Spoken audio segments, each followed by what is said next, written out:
Faut-il invoquer Marcus? Marcus, du coup, ça c'est particulier parce que ce n'est jamais arrivé, moi, depuis que je fais mes vidéos, faut-il invoquer? Même de ce que j'en souviens, mais je crois que là, deux nouvelles bannières dans la même journée, c'est une dinguerie.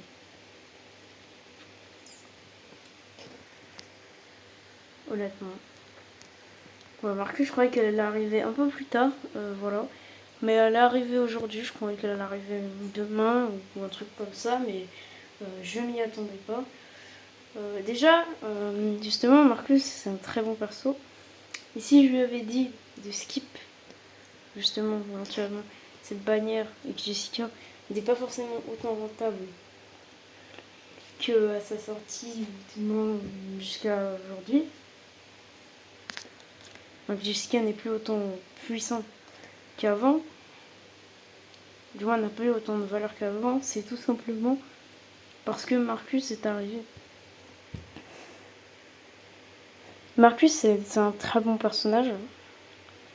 Moi, personnellement, je vais la skip parce que le perso me fait pas trop envie et surtout je l'ai Jessica. Honnêtement, voilà, si j'étais un cash player, je l'aurais invoqué. Mais en tant que free to play, il faut faire des choix. Hein. Mais en soi, c'est un très bon perso. Voilà, je dirais qu'il se place à peu près au même niveau que Spatodea environ, je trouve. Parce que Spatodea, elle a eu un énorme buff avec Icehold, mais voilà. Du moins à l'heure actuelle, à peu près au même niveau. Par contre, elle n'est pas au niveau Jinju, je dis direct. Hein. Jinju est beaucoup trop forte. Mais elle, au moins, elle a le luxe, j'ai envie de dire, d'être permanente. Ça, c'est bien. Enfin, pas encore, mais elle n'est pas limitée. Et du coup, voilà, enfin, les bannières limitées, je trouve ça pas très rentable, mais voilà.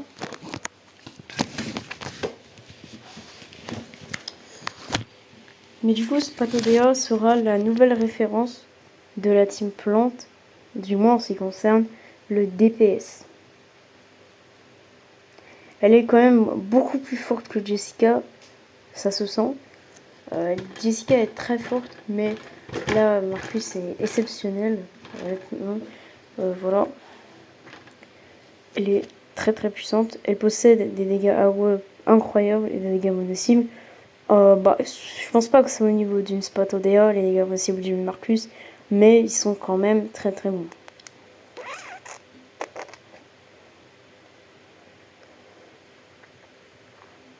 À noter quand même, mais voilà.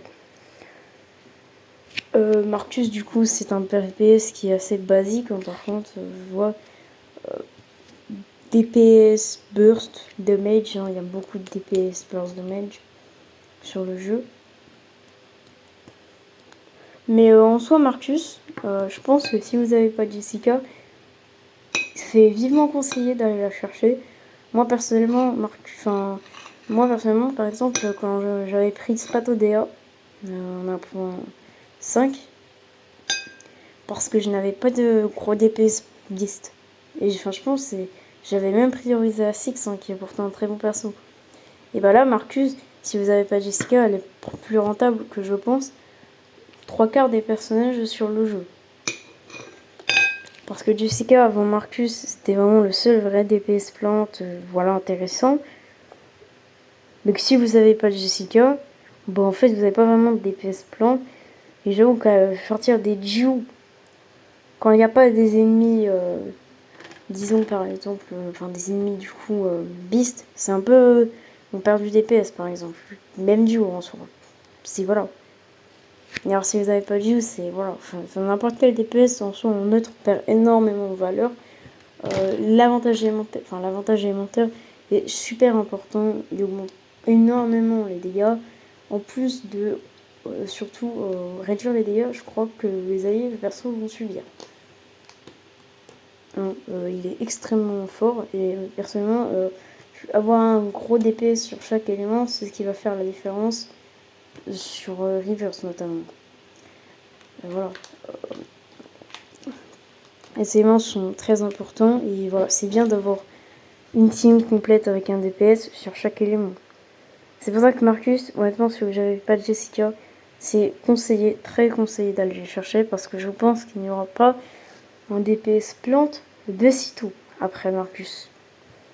Donc vous devrez aller la chercher, en fait, espérer perdre un 50-50 3 matchs plus tard, du coup en 2.0, pour espérer du coup tomber sur une Marcus en perdant 50-50 en invoquant.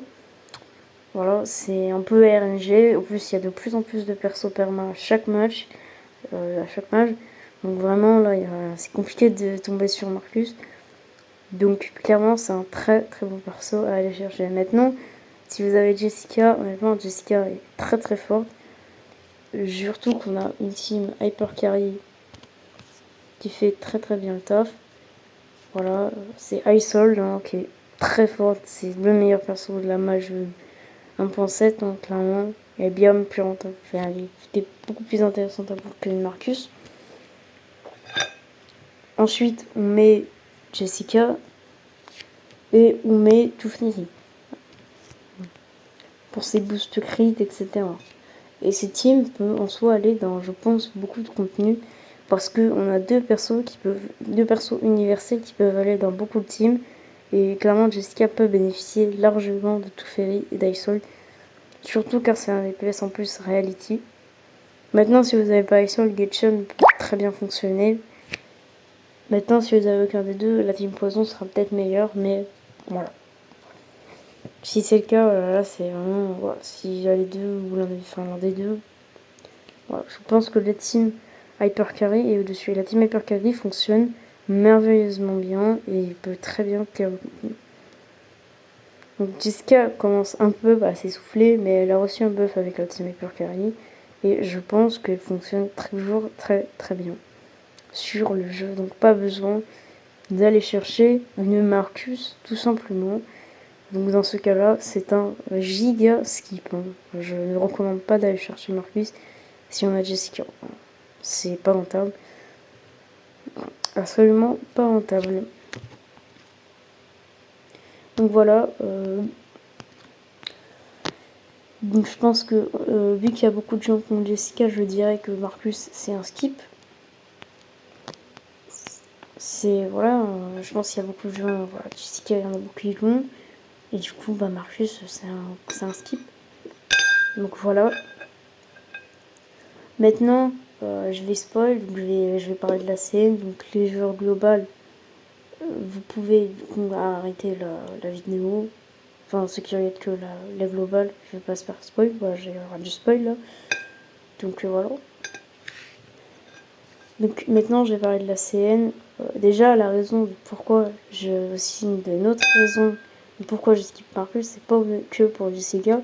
Non, la deuxième raison, c'est parce que le prochain perso qui sort après Marcus, ce sera Villa, tout simplement.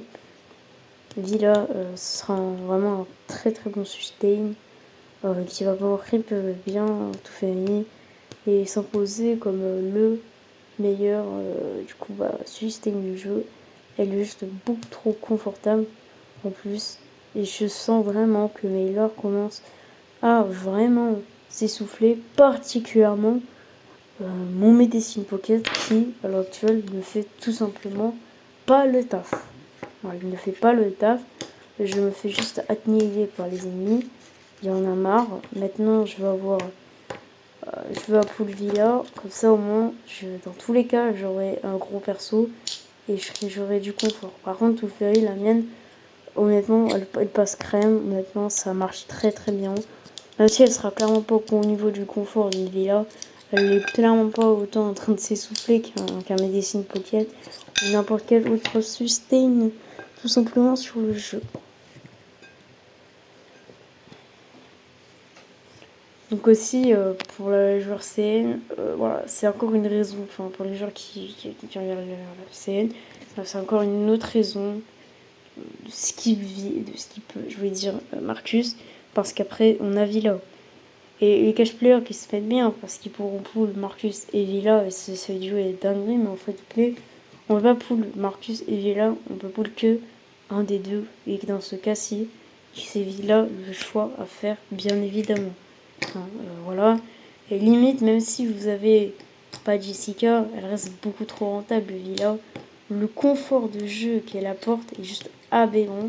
C'est le personnage le plus confortable de tout Rivers 1999. Elle est trop confortable. Il n'y a plus de soucis avec Villa. Voilà, c'est simple. C'est une dinguerie le confort. Donc encore une fois, voilà. C'est un skip aussi pour Villa après, bien évidemment.